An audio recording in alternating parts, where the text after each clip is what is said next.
Well, moms, today is your day. It's a day to say thank you for loving us, caring for us, and guiding us. It's a day to recognize all you do and all you are to us, your perfect, wonderful, amazing children. Thanks for all the early mornings and for taking care of the things we take for granted. Thanks for never giving up on us, even when we stress you out. Thanks for making sure we have what we need and for giving us your heart even when you're sick and tired. Thanks for working hard even when we're a handful and for loving us unconditionally when our attitude is anything but lovable. You're our everything, Mom, and we'd be a mess without you. Today, we thank God for the wonderful gift of you. Happy Mother's Day. Oh, happy Mother's Day indeed. I am glad that you are here on this Mother's Day. Hey, I first want to start by saying thank you to those who have been praying for me or reached out through a text. I know Joe shared a little bit last week of just some health issues. Been meeting with the doctors this week and getting answers. So thank you for your prayers, but I'm doing better. And so I'm up off the couch and parenting alongside Dale now. So she's thankful with that. So thank you for praying for me. Today is Mother's Day, as you know, and in 13, 14 years of ministry, I've never actually given a specific Mother's Day message. I don't typically speak on, holiday-type messages, but this year I just really felt compelled to take some time and encourage the moms in this room. And I understand, even as Joe prayed for us, while today for some of you is a great day, for others it's more difficult, whether that's because you've got some pain from your own experience with mom, some unanswered questions, some unanswered prayers, some heartache around this topic of motherhood. I want you to know I empathize with you. I pray alongside you. I don't overlook you. I'm thankful for you and know that God's grace is sufficient for you and with you in this time of your life. And then also there's people in the room, obviously, that aren't mothers. Guys, I'm talking to you mostly. This morning in our worship team meeting, one of the guys said, well, if it wasn't for me, she wouldn't be a mom, so it's kind of about me today. That's not true, guys, okay? That's not true. So this is Mother's Day. And then there's, of course, some kids in the room. But the principles we're going to talk about today that we're going to see in a mom's life, although we're going to talk specifically to mothers, they can be applied in any relationship that you have. And so hopefully if you are not a mom, this is not the license to tune out and go to sleep today because you can still apply these truths, these principles in other relationships. We're just specifically going to talk to moms and see the central role that moms' lives play in our kids. And we're going to try to apply these truths so that we can encourage our moms, because sometimes Mother's Day cards are not enough, right? Maybe you've gotten yours today. Maybe you're getting yours later today, which means your kids forgot, and dad this morning right now is telling them, hey, we got to get home and make a card for mom. But cards sometimes aren't enough. I found some cards this week that aren't enough. Here's one of them. Mom, thanks for always checking up on me. There's 30 missed calls, right? Maybe that's you or your mom. What about this one? Sorry this is late. You didn't raise me to be a quitter, but it looks like you raised a procrastinator. Happy belated Mother's Day. Maybe you relate to that one. How's this one? Well done, Mom. I'm awesome. That's a pretty solid card. I like that one. Mom, I love you loads. Speaking of loads, can you do my laundry? Right? Sometimes a Mother's Day card is just not quite enough, and so maybe they're not the most encouraging. So in a few minutes we have together today, I want to encourage you through the story of a mom that we find in Scripture, because being a mom is a journey, right? It is a journey. It is not a sprint. It is a marathon. There are seasons when it comes to motherhood. And you are if you're here today and you are a mom, you are in a different season than other moms. It's seasons. They come and go. Some of you are in the toddler season and you are thinking, dear Lord, please, let's move this along. I need to get out of the toddler season. Others of you are entering the teen season, and you spend all your time on your phone looking back at pictures and videos of the toddler season, thinking, God, can we just go back to the toddler season? right? Some of you are newly empty nesters, and you are in the season of kids come around for food and laundry, right? A little bit of money. Some of you, maybe your kids have moved on a little bit and they're beginning to have kids of their own, and they're actually beginning to think, you know what, I think mom knew what she was talking about. And they are beginning to have adult conversations with you where they genuinely want your advice and input. Being a mom, being a parent is about seasons. And it comes and goes, it changes. But being a mom,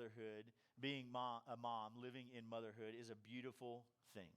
And it can be, and I'm telling you it will be, difficult. There will be good times and there will be hard times. And you probably wonder, moms, am I doing the right thing? Am I saying the right thing? Is all that I'm doing, will it matter in the end? And I want you to hear me say, and hear all of the dads say here, yes, it will. And yes, it does. And here's why I believe this. Because a mom is one of the greatest influences a kid will ever have in their life. Moms, you're one of the greatest influences kids will ever have in their lives. You matter more than you probably ever realize you do or give yourself credit for. And I never want you to get lost in all the little things you do, all the things that get overlooked and the things that go unnoticed. Yes, please keep doing them because we need you to. But those are not the things that will carry on for generations to come. You're playing a big part in your kids' life. And so this morning we're going to be in Exodus chapter 2 if you have a Bible. If not, we'll have it on the screen. We're going to be in Exodus chapter 2. We're going to see a story. We're going to see a situation. A mom whose name is Jochebed. I don't think we have any Jochebeds here today. It's not a super common name anymore. This is Moses' mom. And we know it's Moses' mom because back in Numbers 26:59, it says the name of Amram's wife was Jochebed, a descendant of Levi, born to Levi in Egypt. She bore to Amram Aaron, Moses, and their sister Miriam. So we know the woman we're going to read about in Exodus 2 today. Her name is Jochebed, and she's going through life as a mom. And we're going to pull out this moment, this time in her life as a mom, and we're going to look at Jochebed and see some principles that she applied in her life that we can apply in all relationships, but we're specifically going to apply them to being a mom that God has called you to be. So let me set the stage, give you some background here. If you were with us last year as we worked our way through the Bible, we talked for a little bit about the person of Joseph, who was sold into slavery, and he got sold into Egypt, and he ends up working his way up to becoming second in command behind Potiphar of all of Egypt. And there was a famine in all the area, all the region. And so Joseph's family, who was in the lineage of Abraham, who would ultimately one day form the Jewish nation, the Israelites, they moved to Egypt for food because he's second in command. And when your brother is second in command, you get the good food, right? So they moved there so that he could begin to feed them. And where we're going to pick up, it's a few hundred years after Joseph has died. There is a new person in charge, obviously, and the Israelites have lived there. And it tells us that they were very fruitful. They continued to multiply, and they were growing into a whole people group of their own here in Egypt. And the new Pharaoh, the new king, the new ruler began to see this, and he got worried about it. And as he saw this and was worried about it, he was afraid that this would happen, that one of his enemies, another nation, would come attack Egypt from the outside, but the Israelites on the inside would say, hey, let's partner with the enemies from the outside and overthrow Egypt. That's how many of them there were. So his instructions were, we're just going to enslave them. We're going to make them work so hard that they don't have the energy, the desire. Like all they're going to do is work from sun up to sundown. And so he began to put a heavy burden on them. He makes them slaves and forces labor, but they keep multiplying. They kept going to work and having babies and going to bed and getting up and going to work and having babies. That's all they were doing, and they were growing as a nation. And so nothing he did seemed to stop them from doing that. And when we get to Exodus chapter 1, the very last verse, we're going to see his final approach to try to keep them from growing. It says this: Pharaoh then commanded all his people, you must throw every son born to the Hebrews into the Nile, but let every daughter live. So obviously this is a really drastic move to control the population of the Israelites here. He's ordering that every son born be put into the Nile, which was, in essence, certain death. To throw a newborn baby into the Nile River is certain death, whether it's from drowning or from a predator. It's certain death. And there's some irony here because the Nile is what gave life to Egypt. In fact, Egypt was often called at this time in history the gift of the Nile, because the water from the Nile is what gave them the ability to become a civilization and to grow crops and to feed each other and to be able to live and thrive in this environment. So the Nile was looked at for the Egyptians as a gift of life, and Pharaoh turns it and uses it as a source of death. Let's keep reading. In Exodus 2, verse 1, it says, "Now a man from the family of Levi married a Levite woman." This is Jochebed. "And the woman became pregnant and gave birth to a son.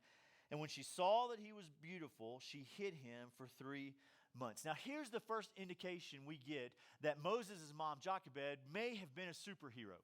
Because if you've ever had a newborn baby, the idea of hiding them for 3 months seems pretty impossible, right? Because do you know what their only form of communication is? Screaming at you. That's it. It's just crying and screaming. And Jochebed has this baby and says, "I'm going to hide him in my home." Can you imagine the difficulty of hiding a newborn from the people around you? And just so we're on the same page, her home is not like our home, all right? She couldn't go down in the basement or upstairs or whatever. Like, the community can hear what's happening in the houses, in the homes that they are living in here in Egypt. And her willingness to think she could hide her son Moses is really inspirational. It's quite an undertaking for her to go for. And she did it as long as she could.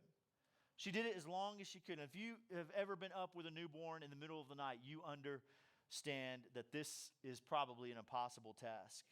But what drove her to try to do this? Like, looking back on having 4 kids and knowing what a newborn is like, I think that's impossible. You can't do that. But something drove her to do this. And I think the thing that she had that drove her to do this is, moms, what you have, and it's compassion.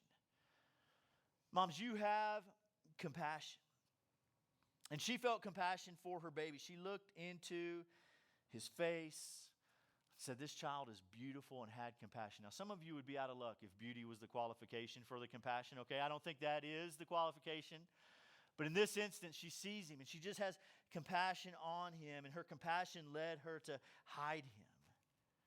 Now, certainly compassion for a newborn might be easy, but moms, you know, if you have kids who are growing, continuing with compassion in your kid's life can become more difficult, can't it?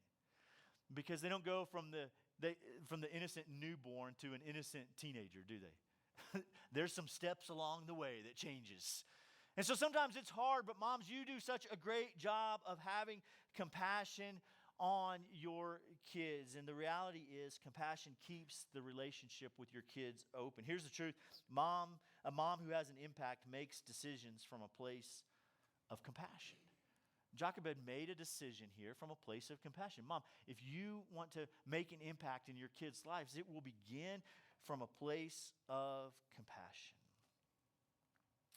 And this is true if you aren't a mom. This principle is true in any relationship you have. If you want to make an impact, if you want to influence that relationship, if you want to be able to speak into that relationship, it has to start from a place of compassion. This isn't just a mom-specific thing. We see it in the story of a mom, and it's especially key in parenting, but compassion to the people around you matters. The ability to be empathetic, the ability to put yourself in their shoes. This is true for all of us, whether we are a mom or not. You've heard this before, that no one cares how much you know until they know how much you care. You've heard that said before. That's a play on compassion. No one cares what you have to say if they don't think you care about them, if you don't have compassion towards them. And we need compassion. Moms, you have compassion for your kids. You do a great job of understanding who they are and the challenges that they face today that maybe we didn't face when we were kids. And you have compassion, you have empathy for them. You always open their hearts through your compassion to your parenting. Because compassion is kind of like the secret sauce that every person needs. They don't know they need it. They may not say they need it. But when you give compassion to a person, it opens them up. Even Jesus knew this. Jesus, in Mark 6:34, it says, he went ashore, he saw a large crowd, and he had what on them? Compassion. Because they were like sheep without a shepherd. So before he began to speak and before he began to minister them, he just looked at them and he felt compassion for them. He saw the situation they were in. He saw they were just wandering on their own, and he felt empathy for them. He had compassion on them. Moms, you do a great job of having compassion on kids and the people around you. You understand who they are, love them well through your compassion. I just want to, this is just a reminder to you to keep doing it, because compassion is the key to your kids' hearts. And for Moses, from his birth, his mom had compassion. She made decisions about Moses' life from a place of compassion. And every follower of Jesus here should enter into relationships first with compassion. And I think moms lead the way. They model that for us. And often, moms, it's your compassion that dries tears. It is your compassion that heals broken hearts. It's your compassion that calms down the angry attitude. Don't ever stop leading the way in having compassion. We need people, maybe today more than ever, and we need you moms to model what it looks like to have compassion in your life. But compassion alone is not enough. In fact, compassion alone is dangerous. If you just have compassion alone in a relationship, it doesn't create the room that you need to speak truth. As moms, compassion alone will open a kid up to you, but it will not raise them up. You can remember it like this: compassion will protect someone, but it will not prepare them. Compassion will protect your kid, but it will not prepare them. Compassion helps them get through something, but not move on to something else. Something else goes with compassion. Moms, we need you to have courage. Moms have to have courage. Look in verse 3 of Exodus 2. It says, but when she could no longer hide him, she got a papyrus basket for him and coated it with asphalt and pitch, and she placed the child in it and set him among the reeds by the bank of the Nile. And then his sister stood at a distance in order to see what would happen to him. So there came a point where hiding the child was not an option. Right? It just was not. If you've ever played, I don't even know what it's called. It's the reverse of hide and seek. You know, hide and seek is where everybody goes and hides and one person tries and finds them. But the opposite of that is where one person goes and hides and then everybody else goes and looks. And when you find them, you hide with them. Anybody ever played that game? Is that just something we did in Kentucky? Sardines? Is that what it's called?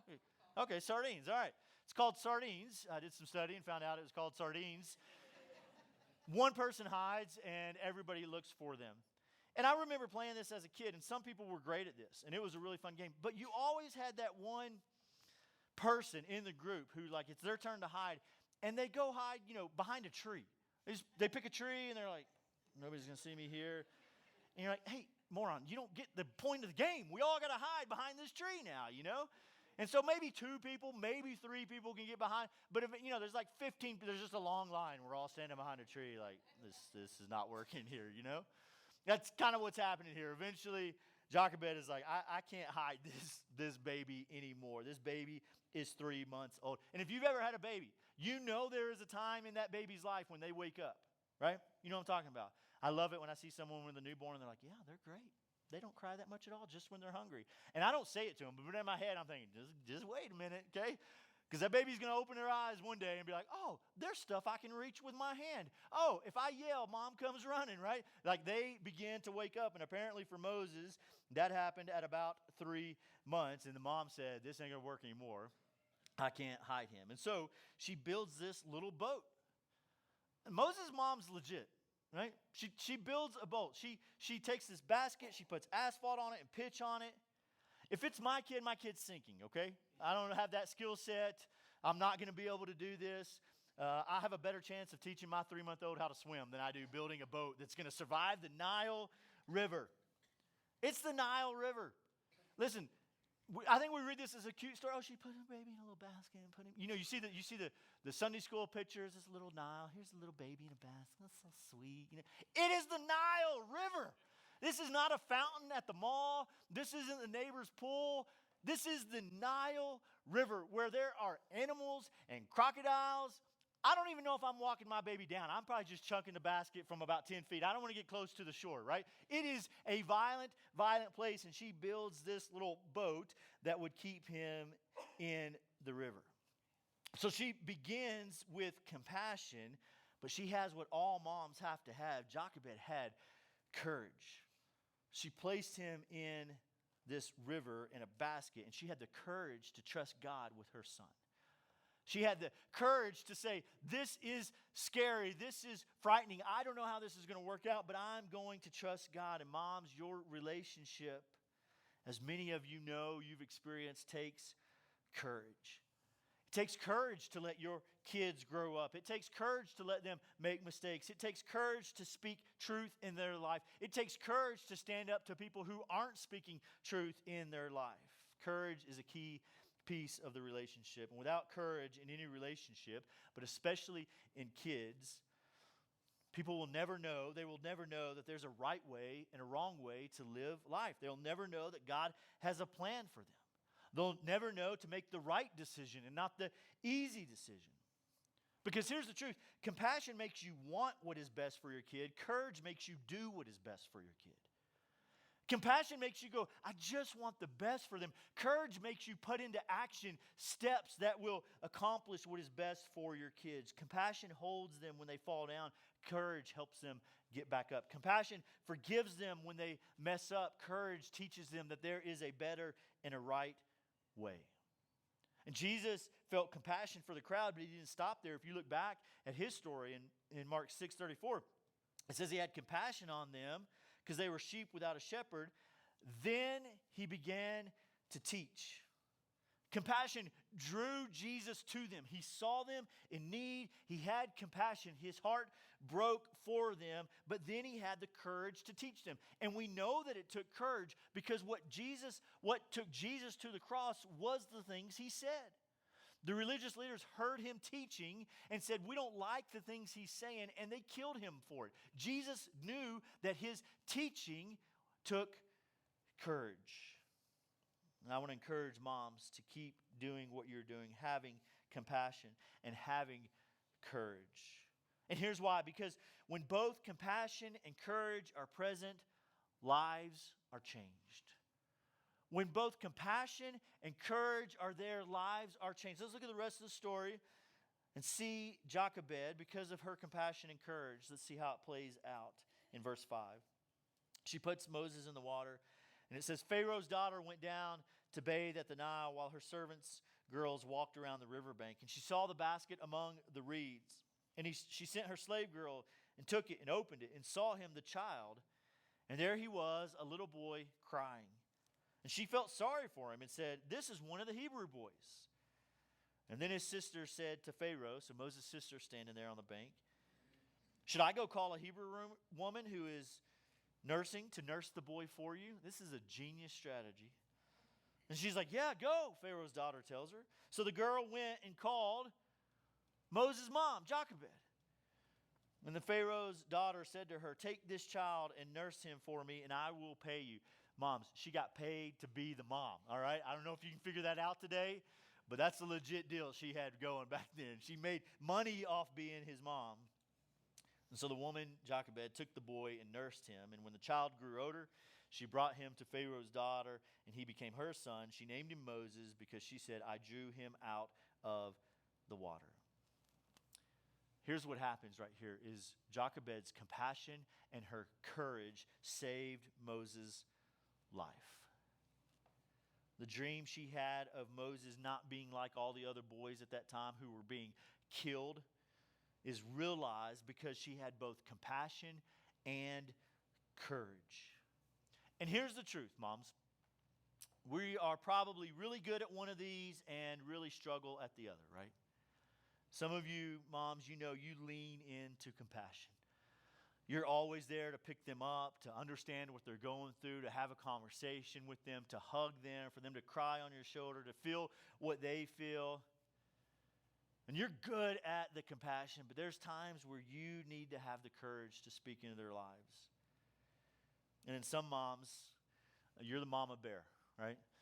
There is no lack of courage in your life. You are ready and willing for a fight at any time. Just name the place, and you are there if it is about your baby.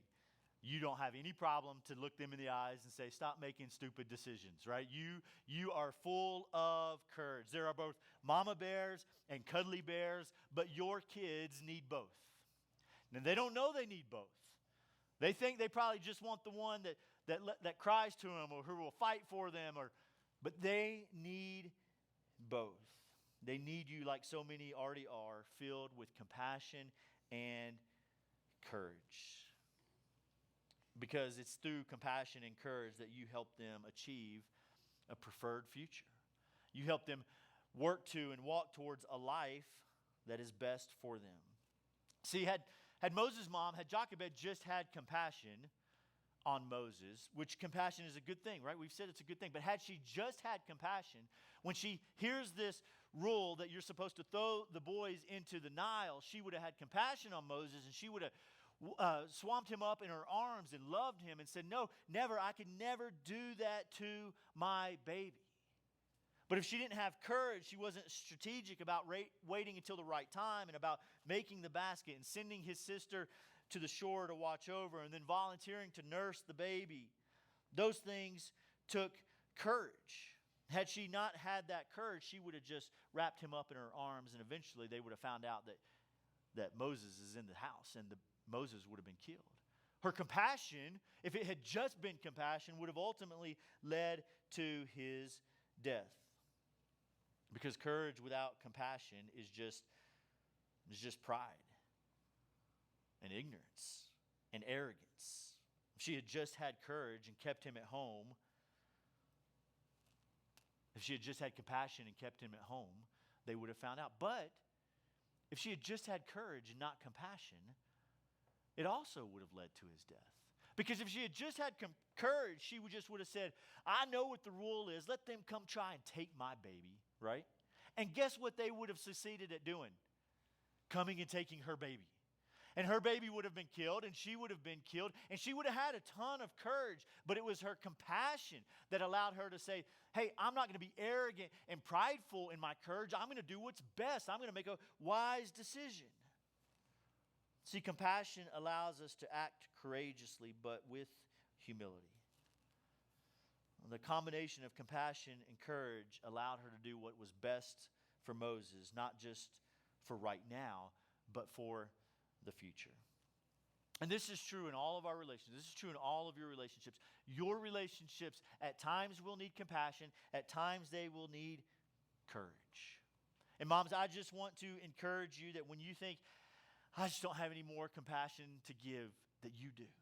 It's there. God has equipped you with the compassion that you need. And when you think, I just don't have the courage to fight this fight anymore, to stand up anymore, to do what is right anymore, I'm telling you, lean more into your relationship with Jesus, because you will find more courage there. And it's worth it. And here's why. Because when compassion and courage meet, where compassion and courage meet is where lifelong relationship is cultivated. You want to have a relationship with your child 20, 30, 40, 50 years. Have compassion on them, but have courage in front of them. Have compassion, love them well when they mess it all up, but have the courage to tell them, you've messed it up. Let's get a plan together. Have the courage to love them well enough to speak up when someone around them is teaching them something that isn't right, that isn't true. Have the compassion to open your arms and let them cry on your shoulder. You can't parent with only compassion, because if you parent with only compassion, you'll raise kids who can't be on their own. They can't get through life on their own. You can't parent with only courage, or you'll raise kids with no humility who think that they can do anything and that they are owed everything. It takes both compassion and courage. They have to be combined. And when you combine those, in the end, the result will be a kid who loves you and who understands how to navigate life. Moms, thank you for modeling compassion. Thank you for modeling courage. And I just want to encourage you that you can continue to love our kids well, to open your arms to them big, to be ready to go to battle for them. Thank you for your compassion and your courage, because when compassion and courage are present, lives are changed. Let's pray together. God, I thank you for this story of Jochebed and her son Moses, and what a beautiful picture it is for all relationships of courage and compassion. But I want to just take a moment and especially encourage the moms in this room who are struggling to show compassion and who are struggling to show courage, that they would lean into you, God. And that they would see the compassion that you have in sending your son Jesus, and the courage that Jesus showed by being willing to die on a cross for us. And that source of compassion and courage, if they have a relationship with you, is in them. And so when they feel like they've got nothing left to give on those hard days, that they would lean into a relationship with you to find compassion, to find courage. Because it's through that lifelong relationships are formed, that our kids will grow to live a life that honors you. So I thank you for the moms here. Let them be a guide and example to all of us in our relationships to show compassion and to show courage. It's in your name we pray. Amen.